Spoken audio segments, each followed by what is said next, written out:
And ఇప్పుడు భాస్కర్ గారు మాట్లాడతారు. సార్ ఫస్ట్ ఒక డైలాగ్తో మొదలు పెడుతున్నారు, గ్యాప్ ఇస్తే మ్యాప్ చేసేస్తాం.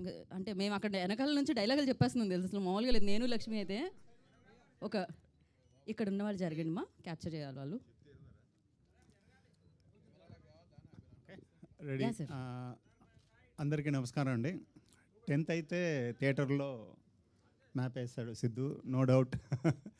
సో అండ్ ఈ సినిమా ఫస్ట్ ఏంటంటే ఎస్విసిసి ప్రసాద్ గారు ఏంటంటే నేను ఇండస్ట్రీలో ఎంటర్ అయిన ఫస్ట్ డే నుంచి నాకు పరిచయం. సో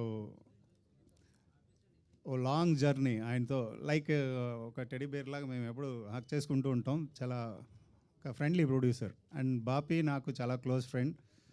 సో అలా అనుకుంటూ ఒకరోజు ఈవినింగ్ అలా అనుకుని ఇమ్మీడియట్గా సిద్ధుకు చెప్పడం, అలా ఒక 1 డేలో డిసైడ్ అయ్యి అలా స్టార్ట్ చేసి ఇక్కడ వరకు వచ్చాం. రాలేదు ఆడియో, విజువల్ రాలే, నిల్చుని మాట్లాడినా బెటర్. ఓకే, అది ఇంకా బెటర్. యా, సో ఆ జర్నీ ఆ రోజు అలా స్టార్ట్ అయ్యి ఇక్కడ దాకా వచ్చింది. సో ట్రైలర్ చూసుంటారు, మీ అందరికీ నచ్చింది అన్నది నేను నమ్ముతున్నాను. సో సినిమా ఇంకా రేసీగా పేసీగా ఉంటుంది. సో నా స్టైల్లో నుంచి ఇది ఇంకా ఒక యాక్షన్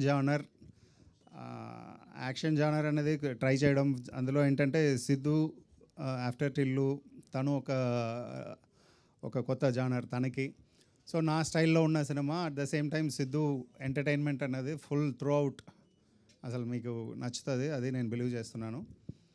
అండ్ సో నా టెక్నీషియన్స్ అందరికీ, ఎస్పెషల్లీ విజయ్ చక్రవర్తి, నవీన్ నూలి, ఇంత రేసీగా పేసీగా నా సినిమానా ఇది అన్నట్టు నాకే అనిపించేలా కట్ చేశాడు. సో నవీన్ నూలికి thank you very much. And Avinash, music directors, everybody, అందరికీ పేరు పేరున, కో యాక్టర్స్ అందరికీ, ప్రకాష్ రాజ్ గారు, నరేష్ గారు, సో ఎవ్రీబడి అందరికీ thank you very much. 10th అందరూ చూసి మీ ఒపీనియన్ నాకు చెప్పండి. థ్యాంక్ యూ భాస్కర్ గారు, థ్యాంక్ యూ సో మచ్. ఇప్పుడు వైష్ణవి